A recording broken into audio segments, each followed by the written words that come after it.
काही लोकांना काय उद्योग झालेले आहेत की आपली मीडिया घेऊन येते आणि हे काय झालं तुम्ही काय आमच्या प्रशासन जे वर येतं म्हणजे आमदार प्रशासन ही मॉनिटरी आहे जनतेने लोकशाही दिलेली याच्या बाबतीमध्ये तुम्ही इंटरप्रिटेशन करता कामा नये. हल्ली त्या दांडक्यावराचं खूप सोयीस्कर झालेलं आहे. कदाचित उद्याच्या 24 तासामध्ये महाराष्ट्रातली पहिली ही जी फालतू मीडिया कोण बंद करेल तर तो तालुक्याचा आमदार शरद सोडले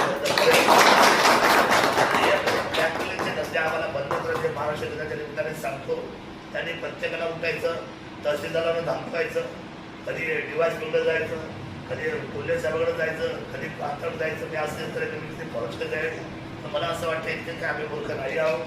जे करायचं आहे तर जसं तुम्हाला वाटतं हे उत्कलन झालं आहे तर इथे समजा ग्रामसभेने ठराव इकडचा दिला आहे पण माती धरणात ते चालले आणि मग तुम्ही जे कोण फिरताय ते तरी कुठं अधिकृत आहे.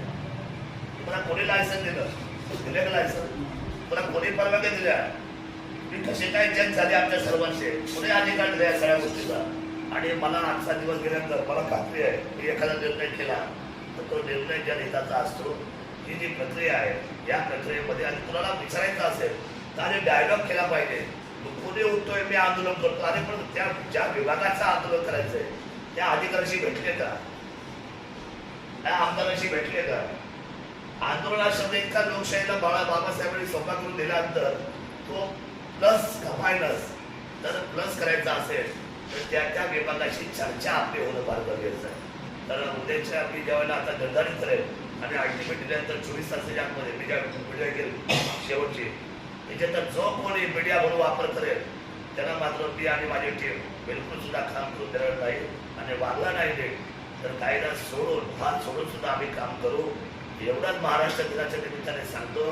छत्रपती शिवरायांचं छत्रपती शासन हे सर्व जाती धर्माला घेऊन काम करणार आहे आणि प्रत्येकाचं संरक्षण करणं म्हणजे जनतेबरोबर अधिकाऱ्यांचं आणि अधिकाऱ्यांपासून तर सर्वसामान्यांचं हक्काचं संरक्षण करणं त्या तालुक्याच्या आमदारकीची जबाबदारी आहे. या विषयाचा सन्मान करू त्या मार्गावरून आम्ही या लोकशाहीचं कल्याण करू आणि या महाराष्ट्राचा बलंड महाराष्ट्र बलस्थानी महाराष्ट्र हे राज्य देशाच्या पटलावर सगळ्यात वर ठेवण्याचा निर्णय कामगारांच्या माध्यमातून शेतकऱ्यांच्या माध्यमातून कष्टकऱ्यांच्या माध्यमातून आपल्या सर्वांच्या माध्यमातून हे मात्र महाराष्ट्र हे सर्व उंचीवर सर्व स्तरावर वरती राहील एवढाच विश्वास तालुक्याचा शिवभूमीचा आमदार या नात्याने करतो. आपल्या सर्वांना महाराष्ट्र दिनाच्या मनापासूनच्या शुभेच्छा देतो. जय हिंद, जय महाराष्ट्र, जय शिवराय, जय आदिवासी, जय वीर.